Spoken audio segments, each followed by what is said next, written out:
Welcome to the new American dystopia where alligators are cops and humans are treated like animals.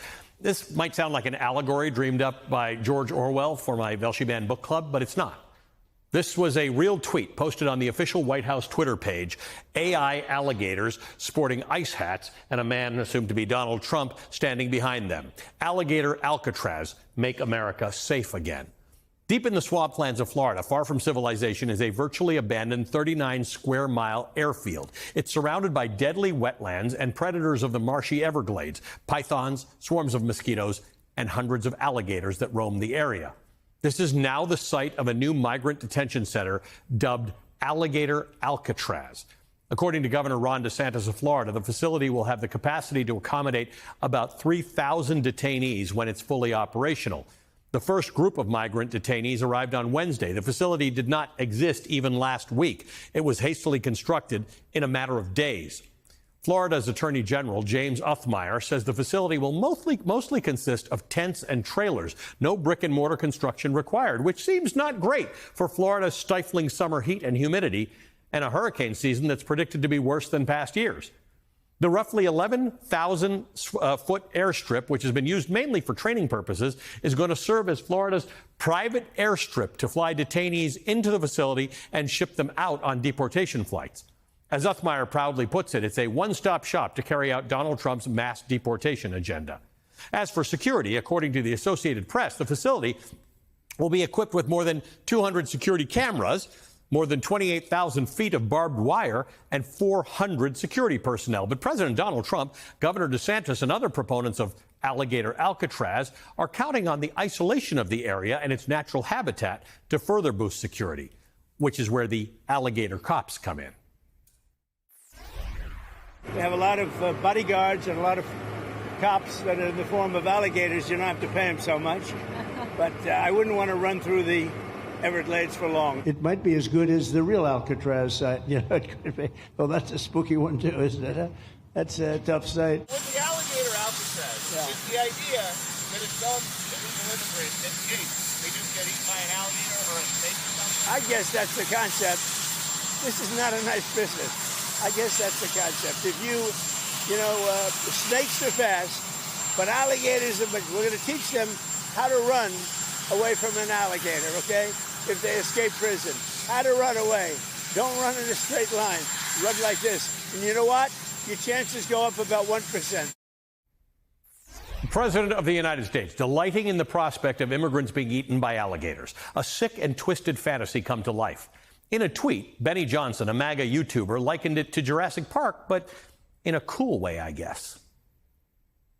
Welcome to Alligator Alcatraz. The entrance here is a 30-foot tall wall. None of this was here 5 days ago.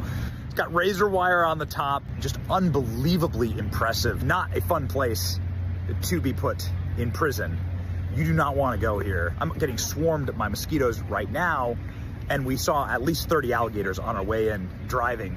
It is in the middle of truly nowhere. It took us an hour 4-hour drive to get here today. It's crazy. So sick, bro. I'd also like to point out that the, quote, 30-foot wall is a wired fence. These potentially torturous conditions for undocumented immigrants are being monetized.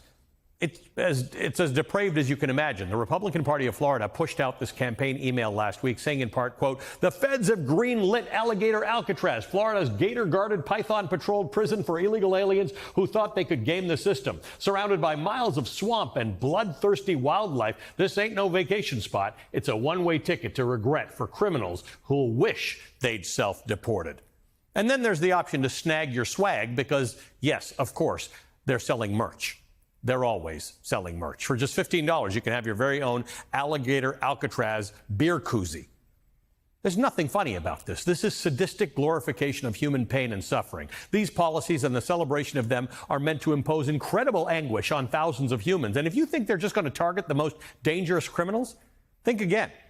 From the start, the Trump administration has said ICE would focus on the, quote, worst of the worst, end quote. But according to analysis by the Washington Post, more than half of those removed from the country since January 2nd do not have a criminal conviction. What's more, as arrests increase, the share of detained migrants with a criminal conviction has been dropping. And one thing we know about this Trump administration is that what they say is terrible, but what they actually mean is somehow even worse. Laura Loomer, far-right provocateur and Trump ally, tweeted, quote, "Alligator lives matter. The good news is alligators are guaranteed at least 65 million meals if we get started now." 65 million. That's a pretty specific number. It's also the total population of Hispanic people in the United States, according to the United States Census. Loomer responded to criticism, saying she was referring to 65 million undocumented immigrants in the country. But there are not 65 million undocumented immigrants in America. Even the harshest immigration critics can't come up with a fraction of that number. You may agree that our immigration system needs fixing. It does. You may agree that criminals should be off the street. But this? Locking away immigrants in a swamp surrounded by alligators, masked ICE agents snatching people off the streets, detaining people who show up to their legally mandated immigration hearings and lionizing it along the way. This is barbaric.